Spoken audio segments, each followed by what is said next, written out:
The morning sun had barely peeked over the horizon when Blessing Akonjo's alarm pierced the silence of her luxurious bedroom in Victoria Island, Lagos. It was 4:30 a.m., another day in her relentless pursuit of corporate success. Next to her, her husband Kingsley stirred briefly before settling back into sleep. Their 8-year-old daughter Mary slumbered peacefully in her room down the hall, unaware that she would once again miss seeing her mother before school. Blessing's morning routine was choreographed with military precision. Within 30 minutes, she had showered, dressed in a crisp navy suit, and applied her makeup. She paused briefly at Mary's door, her hand hovering over the handle before withdrawing. "Let her sleep," she whispered to herself. "She needs her rest." This had become her daily rationalization, a small compromise in the grand scheme of her ambitions. The kitchen gleamed with unused appliances and spotless counters. Blessing had spent her Sunday afternoon batch cooking meals for the week: jollof rice, egusi soup, and chicken stew, all neatly portioned and labeled in the massive refrigerator. It was her way of maintaining some semblance of maternal duty, even as her physical presence in the household diminished. As she drove through the quiet streets of Lagos, Blessing's mind was already at work, reviewing presentations and mentally preparing for meetings. She was the assistant regional manager at Premier Bank, and rumors of an upcoming promotion to regional manager had been circulating. The thought made her press harder on the accelerator.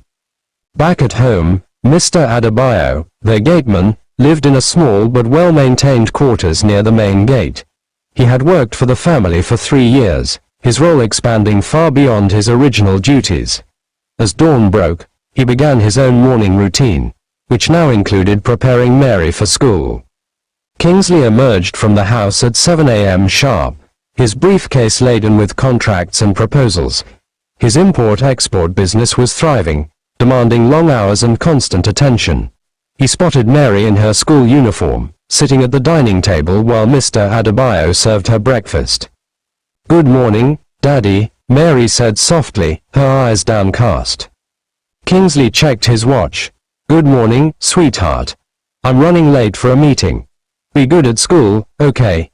He pressed a quick kiss to her forehead and hurried out, the sound of his car engine fading into the morning traffic. Mary picked at her food, her small shoulders carrying an invisible weight. At 8 years old, she was already accustomed to the rhythm of absence that defined her family life. Mr. Adebayo stood nearby, a constant shadow in the large, empty house. "Time for school, Mary," he announced, gathering her backpack. The drive to school was short, filled with the morning chaos of Lagos traffic. Mary sat quietly in the backseat, watching other children walk to school hand in hand with their parents. At Premier Bank, Blessing's day was a whirlwind of meetings, calls, and decisions. Her office wall displayed numerous certificates and awards, testament to her dedication. A small family photo sat on her desk: Mary's toothless grin from 2 years ago, Kingsley's proud smile, and her own ambitious eyes. She rarely looked at it anymore. The weeks blended together in a routine of absences. Mary's school achievements, a painting displayed at the art show, a role in the class play, were acknowledged with quick phone calls and promises to make it up next time. Blessing's calendar filled with workshops, seminars, and training sessions, each one taking her further from home. Kingsley's frustration grew with each passing day. His attempts to discuss the situation with Blessing were met with defensive responses about career opportunities and financial security. "We're providing Mary with everything she needs," Blessing would argue. "She has the best education, the best home, the best opportunities." "Everything except her parents," Kingsley would counter, but his words fell on determined ears. The mansion, despite its grandeur, felt increasingly hollow. Mary spent her afternoons in the company of Mr. Adebayo, who supervised her homework, prepared her meals, and became her primary caregiver. The child's loneliness manifested in quiet ways: drawings of a family holding hands, unanswered questions about when Mommy and Daddy would be home, tears quickly wiped away when plans were cancelled. One evening, as Blessing returned home well past Mary's bedtime, she found Kingsley waiting in the living room. His face was grave, his usually immaculate suit wrinkled from a long day. "We need to talk," he said, his voice heavy with concern. "Mary called Mr. Adebayo, Dad, today at school. Her teacher called me." Blessing sank into an armchair, her designer handbag sliding to the floor. "She's just confused. It's a phase." "A phase? Our daughter is being raised by our gateman while we chase our careers. When was the last time you attended her school function? When was the last time you knew what she had for breakfast?" The questions hung in the air, uncomfortable truths that could no longer be ignored. But before any resolution could be reached, Blessing's phone buzzed with news of an emergency at the bank. She left, promising to continue the discussion later. Life continued its imbalanced dance until one fateful afternoon when everything changed. Mr. Adebayo, while changing Mary's cloth after school, started to touch inappropriately all her body. Mary couldn't understand what was happening. That evening, she wanted to report to her parents, but she slept before they could come back, and before she could wake up in the morning. Adebayo, while bathing her, also touched her all over her body. Adebayo continued like this to the extent he brings out his manhood and gives Mary to play with. When Mary asked him what is this, Adebayo would reply, "It's cucumber." Adebayo continued this and Mary has no one to talk to. One afternoon, Adebayo decided to up his game. Finally he had canal knowledge of Mary and molested her. Mary shouted, "Uncle, stop. It's paining me," but Adebayo ignored her innocent tears and had his way. Mary bled so much that Adebayo thought she will die. Adebayo ran away with some of his belongings. Around 7 p.m. Mr. Kingsley came back and after blowing his car's horn for minutes he went in and Adebayo was no more. On entering inside his house, he saw his only child lying lifeless in the pool of her own blood. Kingsley rushed his daughter to hospital and it was discovered that she has been molested. This tragic violation of trust by Mr. Adebayo shattered their carefully constructed world of career ambitions and material success.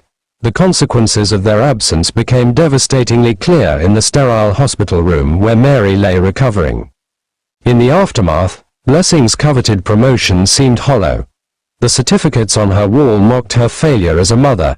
Kingsley, unable to reconcile with the part they played in their daughter's trauma, filed for divorce.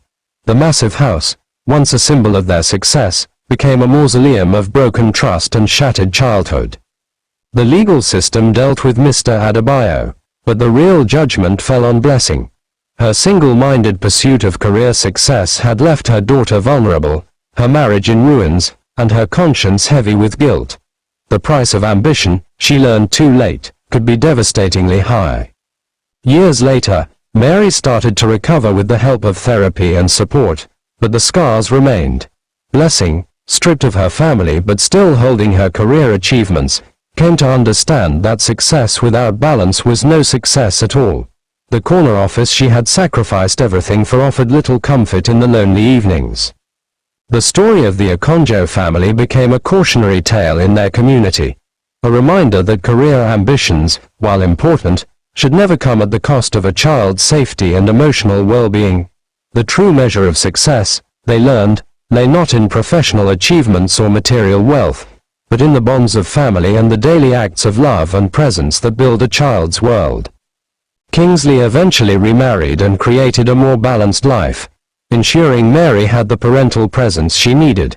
Blessing threw herself into child advocacy work alongside her banking career, trying to prevent other families from making the same mistakes.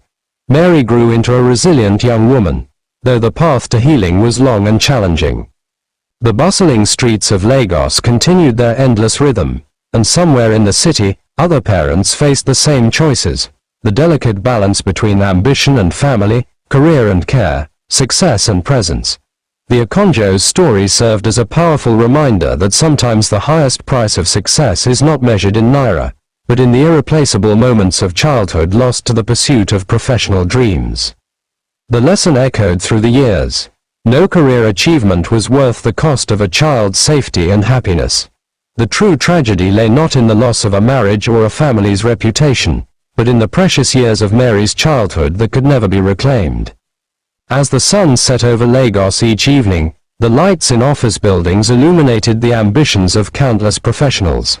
But in homes across the city, Families learned from the Akonjo's story, choosing to prioritize presence over promotion, connection over career advancement. For in the end, the most important title one could hold was not that of manager or executive, but of parent, a role that required not just provision, but protection, presence, and love.